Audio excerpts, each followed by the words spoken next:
नमस्कार, मैं पवन देव यादव। आज हम आप लोगों से टोपोलैंड के बारे में बात करने वाले हैं। टोपोलैंड से मतलब है वैसी भूमि जिसका कभी सर्वेक्षण नहीं हुआ, मतलब वैसी जमीन जो बिना सर्वे का है, कभी उसका सर्वे हुआ ही नहीं। उस तरह की सभी जमीन को हम टोपोलैंड मानते हैं। देखा जाए तो पूरे बिहार में बड़ी संख्या में बिना सर्वे के जमीन बहुत सारी निजी हाथों में है। कई पर तो लोगों ने अपना अस्थायी मकान बना लिया है, कई पर वर्षों से वे खेती बाड़ी करते आ रहे हैं। परंतु स्वामित्व को लेकर बार बार टोपोलैंड के कारण आपसी टकराव होते रहा है। आज हम आप लोगों से टोपोलैंड के बारे में इसलिए बात कर रहे हैं क्योंकि सारण जिले के जो सोनपुर में जो टोपोलैंड का मामला वहां है, उस सोनपुर क्षेत्र के जो टोपोलैंड के मामला को लेकर, उस मुद्दा को लेकर बिहार विधानसभा में जो स्थानीय विधायक है, जो सोनपुर के जो विधायक है डॉक्टर रामानुज प्रसाद जी, उन्होंने जोरदार तरीके से उठाने का काम किया है। वे बताते हैं, स्थानीय विधायक डॉक्टर रामानुज प्रसाद जी, कि टोपोलैंड के कारण सोनपुर क्षेत्र के दियारा इलाका के सैकड़ों परिवार आज काफी परेशान है। अगर उस क्षेत्र के लोगों को आज अगर पैसे की आवश्यकता हो जाए तो वो अपनी जमीन को बेच भी नहीं सकते हैं, क्योंकि हाई कोर्ट के आदेश के बाद आप जमीन को खरीद बेच तो सकते हैं, मगर सर्वे न रहने के कारण जमीन का सर्वे वहां है नहीं, इसी कारण से उसका दाखिल खारिज नहीं होगा। कोर्ट ने आदेश दिया कि आप रजिस्ट्री कर सकते हैं, लेकिन बगैर मोटेशन, जब जमीन का मोटेशन ही नहीं होगा तो रजिस्ट्री का कोई मतलब नहीं है। आखिर कोई किसी को रजिस्ट्री कर भी दे तो फिर जब तक उसका मोटेशन नहीं तब तक उसका स्वामित्व वहां नहीं होगा, और जिसके कारण लोग काफी परेशान है। लाख उसको जरूरत हो जाए लेकिन वो जमीन नहीं बेचने की स्थिति में है, क्योंकि जमीन कोई लेगा भी नहीं, क्योंकि उस जमीन का मोटेशन हो भी नहीं सकता है।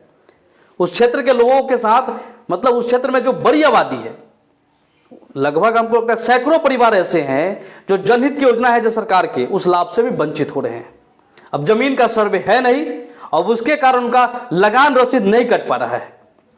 टोपोलैंड के वजह से जमीन उनका है परंतु स्वामित्व उनका नहीं होने के कारण स्वामित्व उनका स्थापित नहीं हो पा रहा है, उससे संबंध में रसीद उनका नहीं कट पा रहा है, जिस कारण उस इलाके के सैकड़ों परिवार जो सरकारी योजनाओं के लाभ के लिए पात्रता रखते हैं, जैसे आवास योजना, प्रधानमंत्री किसान निधि योजना, मतलब अन्य कोई प्रमाण पत्र की आवश्यकता हो जाए जिसमें रसीद अनिवार्य होते हैं, ऐसे ही अन्य कई महत्वपूर्ण योजना से लोग टोपोलैंड के कारण वंचित रह जाते हैं, उन सुविधाओं से वंचित हो जाते हैं।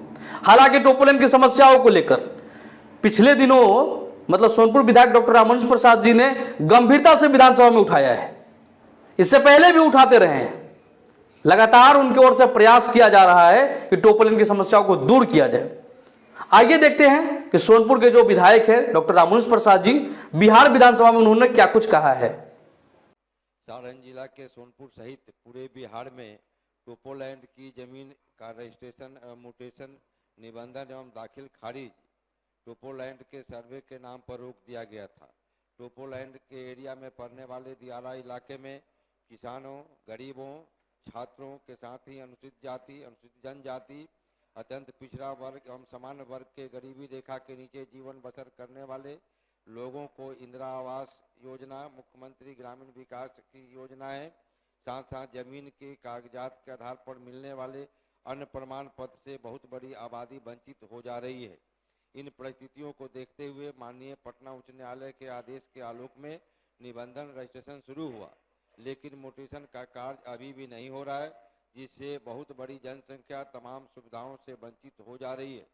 जैसे सोनपुर के दियारा इलाका के मात्र 7 पंचायत में ही 2772 इंदिरा आवास की दावेदारी वाले गरीब परेशान हो रहे हैं।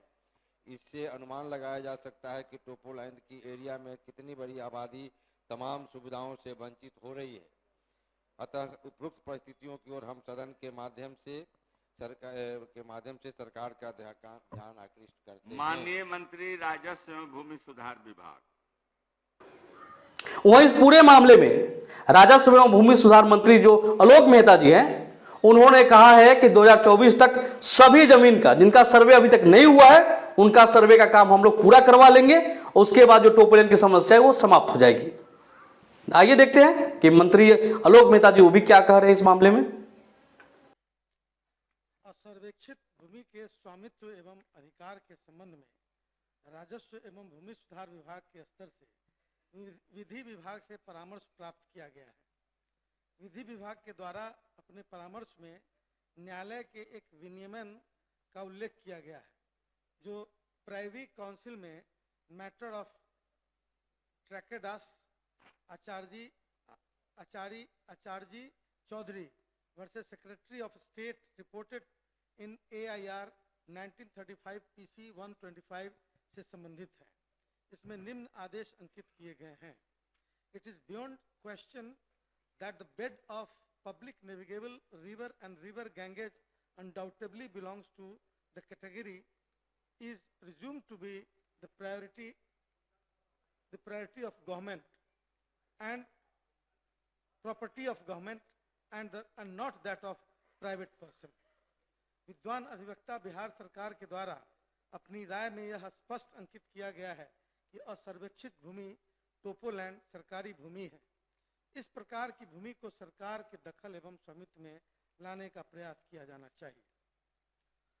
असर्वेक्षित भूमि टोपोलैंड का न तो कैडेस्ट्रल सर्वे न ही रिविजनल सर्वे हुआ था। ऐसी स्थिति में असर्वेक्षित भूमि टोपोलैंड का खतियान एवं नक्शा नहीं बना है। साथ ही इस प्रकार की भूमि का खाता, खसरा, रकबा आदि विवरणी, स्वामित्व निर्धारण एवं लगान निर्धारण का भी अभाव है। ऐसे में दाखिल खारिज किया जाना राजस्व विभागीय प्रावधानों के अंतर्गत संभव नहीं। असर्वेक्षित भूमि टोपोलैंड पर नीति निर्धारण हेतु राजस्व एवं भूमि सुधार विभाग स्तर पर एक उच्च स्तरीय समिति का गठन विभागीय ज्ञापांक 1597/6 दिनांक 29/9/2022 द्वारा किया गया है। असर्वेक्षित टोपोलैंड भूमि के भू सर्वेक्षण का कार्य संपादित किए जाने हेतु विभागीय दिशा निर्देश निर्धारित किए जाने की कार्रवाई प्रक्रियाधीन है। बिहार विशेष सर्वेक्षण एवं बंदोबस्त कार्यक्रम के अंतर्गत असर्वेक्षित भूमि टोपोलैंड के सर्वेक्षण का कार्य भी वर्ष 2024 तक पूर्ण हो जाने की संभावना है। माननीय सदस्य, अध्यक्ष महोदय, माननीय मंत्री जी का जो उत्तर है, जो जिन पदाधिकारियों ने इनको बना के दिया है, इसी सदन में कई बार आता रहा है और मैं इस पे उसको ला करके करते रहा हूँ। इस पर नियमन भी हुआ है आसन का। जब हमारे पूर्ववर्ती अध्यक्ष जी थे, उन्होंने नियमन दिया था सरकार को कमेटी बना करके, उस कमेटी में मुझे भी रखने की बात की गई थी।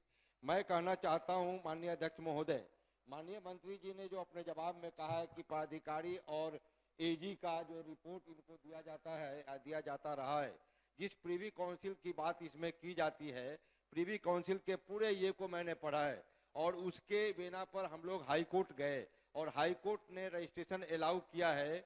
उसमें पेटिशन में हमारा मोटेशन का ये छूटा हुआ था और जो जिसको ये बात करते हैं उसमें इनसाइड द रिवर वो जो मैटर आया है आचार्य वर्सेज स्टेट ऑफ बंगाल का, उसमें है कि साहब सरकार बनाम आचार्य के जो केस है उसके जो जजमेंट है प्रीवी काउंसिल के, वो जजमेंट में है कि जो नदी के भीतर के जो एरिया है, जो नदी का कैचमेंट एरिया है, वो एरिया टोपोलैंड जब तक सर्वे नहीं हो जाता है घोषित किया जा सकता है। लेकिन ये जो पूरे के पूरे हमारे पूरे बिहार में, हमारे क्षेत्र में सोनपुर का तो मेला का ग्राउंड, सोनपुर मेला का ग्राउंड वो कहाँ नदी के ये में आता है। माननीय मंत्री से मेरा आग्रह होगा कि इसको पुनः फिर से पढ़ें या इसकी जांच कराएं। जहां तक सवाल है, माननीय मंत्री ने अपने उत्तर में कहा कि इस पर कार्रवाई हो रही है। आप कह रहे हैं पेडेस्टल सर्वे नहीं हुआ। मैं कहना चाहता हूं 1861 के सर्वे में भी सरकार फेलियर रही, फिर पेडेस्टल सर्वे हुआ है ये 1956 में, सरकार नहीं करा सकी। आप अगर नहीं करा रहे हो भाई, सरकार नहीं करा रही है, तो लोग लूजर क्यों होंगे? गरीब क्यों लूजर होगा? किसान क्यों लूजर होगा? माननीय सदस्य प्रश्न के रूप में पूछिए। प्रश्न के रूप में मैं जानना चाहता हूं माननीय मंत्री से कि माननीय मंत्री जी, अगर कोर्ट के, मैंने अपने ये में दिया है, मेरे प्लेंट में लिखा हुआ है कि साहब माननीय उच्च न्यायालय पटना के आदेश के आलोक में रजिस्ट्रेशन शुरू हुआ है। मैं माननीय मंत्री जी को ये कहना चाहता हूं और इनसे जानना चाहता हूं कि जब तक ये सर्वे नहीं करा लेते हैं तब तक जो गरीब हमारे लूजर हो रहे हैं, जो हमारे किसान लूजर हो रहे हैं, हमारे छात्र लूजर हो रहे हैं, जिसकी चर्चा मैंने करी है अपने प्लेंट में, तो उसको देखते हुए जिस तरह से रजिस्ट्रेशन का काम शुरू किया गया है, म्यूटेशन का काम माननीय मंत्री शुरू करना चाहते हैं, ये मैं जानना चाहता हूँ। माननीय मंत्री। महोदय, registration all India registration act के तहत होता है, लेकिन म्यूटेशन बिहार राजस्व नियमों के कानून के तहत होता है। बिहार सरकार को किसी कोर्ट का निर्देश इस संदर्भ में अभी तक नहीं मिला है और न इस पर कोई मुकदमा दायर किया गया है। मैं कहना चाह रहा हूं कि जो बैकग्राउंड क्या रहा होगा, मतलब इस बात पर सिर्फ संभावनाएं व्यक्त की जा सकती है कि सरकार नहीं करा पाई, कि बाढ़ तत्कालीन जिस समय सर्वे हो रहा था उसमें बाढ़ या किसी और वजह से नहीं हो सका, लेकिन यह नहीं हो सका, यह एक सच्चाई है, न कैडेस्ट्रल सर्वे में न रिविजनल सर्वे में। इसलिए अब जो कमेटी बनी है उसमें निश्चित रूप से माननीय सदस्य या इसके पहले भी माननीय सदस्यों ने जिन बातों को उठाया है उन सारे विषयों पर विचार किया जा रहा है। उनको ध्यान में रखते हुए सरकार निश्चित रूप से आने वाले दिनों में कुछ ऐसा निर्णय लेना चाहती है जो आम जनता को भी परेशानी नहीं हो और जो नियम कानून के दायरे में सारे कार्य हो सके। इसलिए सरकार माननीय सदस्य को इस रूप में आश्वस्त करती है कि जो प्रक्रिया चल रही है उसमें आपकी इस भावना को विचारार्थ रखा जाएगा। धन्यवाद। अध्यक्ष महोदय, मेरी भावना को का स्थान मिले या न मिले, जो गरीब, जो छात्र, जो क्यों क्यों आपके भावना को स्थान नहीं, हमारे भावना की तो नहीं। मैं अगर नियम के तहत होंगे तो आपके भावना को भी आदर किया जाएगा। मैं जब से एमएलए बना हूँ अध्यक्ष महोदय, हमारे क्षेत्र की ये प्रमुख समस्या है और कोर्ट ने इसको, इनके आदेश को वायकेट किया। जिस डीएम के आदेश से इम्प्लीमेंट हुआ था, इम्पोज्ड हुआ था, उसको वायकेट करते हुए स्पष्ट आदेश दिया कि साहब जिस प्रीवी काउंसिल की बात इन्होंने करी है उस प्रीवी काउंसिल को ही कोर्ट करते हुए ये पटना उच्च न्यायालय ने आदेश दिया। माननीय मंत्री अभी भी हाउस को मिसलीड कर रहे हैं कि इनको मालूम नहीं है। माननीय मंत्री इसको पता करें कि वो जो वायकेट करने के बाद हमारे ही जिला में, हमारे ही क्षेत्र में ये लागू हुआ है और इसको मिसलीड कर रहे हैं हाउस को। मैं चाहता हूं माननीय मंत्री जी अध्ययन करिए और जिन पदाधिकारियों ने गलत रिपोर्ट आपको दिया है उस पर कार्रवाई करने का काम करिए, 2772 इंदिरा आवास का मामला हमारे मात्र 7 पंचायत में फंसा हुआ है। गरीब लूजर हो रहे हैं, किसान लूजर हो रहे हैं। आपको जो उत्तर बना के मिला आप आके पढ़ दिए और कह रहे हैं ऐसा नहीं है।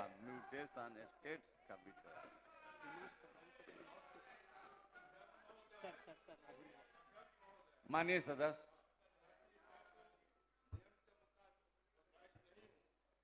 इसलिए कि इसमें आपका हस्ताक्षर नहीं है। जी जी, लेकिन हम 2-4 शब्द इसमें कहना चाहते हैं, चूंकि मेरे क्षेत्र का भी मामला है। यह जो मामला है टोपोलैंड का, यह 12 जिलों में ये मामला, या आपके जिले में भी है, सिवान में भी है, सब जगह। अच्छा हाँ, पटना में बैठा जा, बैठ। वो कहाँ है नहीं है, सरकार को इसकी जानकारी निश्चित होगी। ना मैं ये कहना चाहता हूँ महोदय कि यह मंत्री जी के बस नहीं, आप स्थान ग्रहण कीजिए, इसलिए कि एक माननीय सदस्य खड़े हुए हैं। हाँ, ये माननीय मंत्री जी के बस का चीज नहीं है। ये टोपोलैंड का जो मामला है, आज लगभग 2 साल पहले से वो कमेटी बनी हुई है। 2 साल से उस कमेटी ने क्या काम किया इसके बारे में आपने कोई जानकारी नहीं दी। लेकिन मैं जहां तक समझता हूं कि इस मामले में यदि हमारे सदन नेता मुख्यमंत्री जी का हस्तक्षेप नहीं होगा तो ये मामला तय नहीं होगा। तो जान लिया जाए, क्योंकि 12 जिले में ये है और ये क्यों हुआ है इसके बारे में हम विस्तार से नहीं बताना चाहेंगे, लेकिन ये चाह करके भी उसको नहीं कर पाएंगे। इसलिए माननीय मुख्यमंत्री जी का इंटरवेंशन हम लोग चाहेंगे कि वो देख करके इस मामले को निपटाए। माननीय सदस्य सर, आपने जो अपने स्तर से जो बात कही, निश्चित सरकार सक्षम है और सरकार की इच्छा शक्ति क्या है इसके संबंध में माननीय मंत्री ने बतलाने का काम किया है और आपने एक सजेशन भी दिया है। माननीय मुख्यमंत्री जी की भी चर्चा की है। इसलिए माननीय मंत्री, आप माननीय सदस्य जो अपना भाव प्रकट किए हैं, इस पर आप क्या कहना चाहते हैं, कुछ बताओ। और उनको भी महोदय, ध्यान जो कर सर्वे के मामले में जो कैडेस्ट्रल सर्वे और रिविजनल सर्वे जो हुआ, जिस परिस्थिति में हुआ, अधूरा छूटा, कई शहरों में सर्वे नहीं हो सके। ऐसा नहीं है कि सिर्फ नदी के किनारे जो जमीन है। अध्यक्ष महोदय, विगत 30-35 वर्षों से सरकार उस पर अपना लगान वसूल कर रही है, उनके नाम से रसीद कट रहा है, वो जाकर के उसके बदले पैसा जमा कर रहे हैं, राजस्व दे रहे हैं। ये क्या है? माननीय मंत्री जी, आप महोदय माननीय मंत्री जी का जवाब हो रहा है। मैं चाहूंगा कि जब माननीय मंत्री खड़े हो जाएं किसी विभाग के, तो उनके जवाब को सुनना चाहिए। उसमें बीच में कोई आदमी चाहे कि हम कुछ पूछें, आप नहीं पूछ सकते, आप बैठिए। माननीय मंत्री महोदय, बिना म्यूटेशन के यदि रसीद कटता है तो वह अवैध है, और यदि टोपोलैंड है या असर्वेक्षित भूमि है तो उसमें खाता खेसरा नंबर नहीं हो सकता और उसका रकबा निर्धारित नहीं हो सकता है। तो यदि इस तरह का कोई कृत्य हुआ है पहले और उस आधार पर यदि कोई दावा किया जा सकता है, करने की बात करता है, तो बिल्कुल अमान्य है। आप रसीद के नीचे आप निश्चित रूप से लिखे हुए देख सकते हैं प्रिंटेड कि यह किसी कोर्ट में पेश नहीं किया जा सकता। पुराने प्रैक्टिस को या जो कुछ भी हुआ यदि चैलेंज किया जाता है तो उसको सरकार जरूर देखेगी, लेकिन सही व्यवस्था यही है कि अभी सर्वे हो रहा है, अभी स्पेशल सर्वे हो रहा है। इस स्पेशल सर्वे में वो सारे असर्वेक्षित भूमि का सर्वेक्षण किया जाएगा और उसके पैरेलली यह कमिटी भी काम कर रही है जो पहले निर्धारित की गई थी। माननीय सदस्य सीनियर है, काफी सीनियर है, और हमें महसूस हुआ कि हमें तार पर चढ़ा के वहीं से कुदाना चाह रहे हैं, लेकिन ऐसी ये सरकार उस गफलत में नहीं आ सकती। इस मंत्रिमंडल के मुखिया हमारे माननीय मुख्यमंत्री जी हैं, और जो कुछ भी हो रहा है बिना उनके कंसेंट के और बिना उनके गाइडलाइंस के नहीं हो रहा है। इसलिए माननीय सदस्य को मैं आश्वस्त करना चाहता हूं कि आपकी जो भी भावना है वह अंकित की जा रही है और उसे संज्ञान में लिया जा रहा है। और मैं विश्वास दिलाना चाहता हूं कि टोपोलैंड के मामले में और यह असर्वेक्षित भूमि के मामले में निश्चित रूप से वह कुछ ऐसा फैसला होगा जो जनहित में होगा। मैं इस बात को माननीय मंत्री जी नहीं माननीय सदस्य, अब क्या आप तो उन्होंने माननीय मंत्री जी, स्पष्ट आपसे जानना चाहता हूं कि माननीय मुख्यमंत्री जी के द्वारा पूरे सरकार की सामूहिक आपके द्वारा आपके सम्मिलित प्रयास से क्या आप ये जो हमारा कहना है कि जिस तरह से पहले से होते हुए वो हो रहे रजिस्ट्रेशन को कोर्ट ने शुरू कराया, आप इसको पता करिए। नहीं, आप प्रश्न के रूप में पूछिए। अध्यक्ष महोदय, मैं प्रश्न ये जानना चाहता हूँ, एक मैं जानना चाहता हूँ कि मैंने अपने प्लेंट में दिया है कि 2772 जो हमारे लूजर हो रहे हैं, क्या सरकार तत्काल प्रभाव से ये आदेश निकालना चाहती है कि साहब मोटेशन हो या नहीं हो, गरीब वंचित नहीं रहे, प्रमाण पत्र छात्रों को दिया जाए। पहले से दिया जाता रहा है, जिन भूमि पर दिया जाता रहा है, जिसका रजिस्ट्रेशन होता रहा है, जिसका मोटेशन होता रहा है, उसको पुनः शुरू कराएं, अपनी जांच पड़ताल जारी रखें। माननीय मंत्री को आपने सूचना दिया, नियमानुसार क्या कार्रवाई होनी चाहिए, जो नियम कहेगा उसके तहत सरकार अपना निर्णय लेगी। माननीय सदस्य श्री भाई वीरेंद्र, मैंने आपके ही बात को कहा, मैंने कहा कि सरकार के नोटिस में, रामानुज बाबू, सरकार के नोटिस में मैंने कहा कि नोटिस आपने दी। वही हमारा वीडियो अगर अच्छा लगा होगा तो इस वीडियो को ज्यादा से ज्यादा आप लोग शेयर करेंगे, और इस तरह की खबरों के लिए आप हमारे चैनल को सब्सक्राइब करना और बेल आइकन दबाना नहीं भूलेंगे। और फेसबुक पर देख रहे हैं तब फेसबुक पेज को लाइक और फॉलो करना बिल्कुल नहीं भूलेंगे। धन्यवाद। जय हिंद, जय बिहार।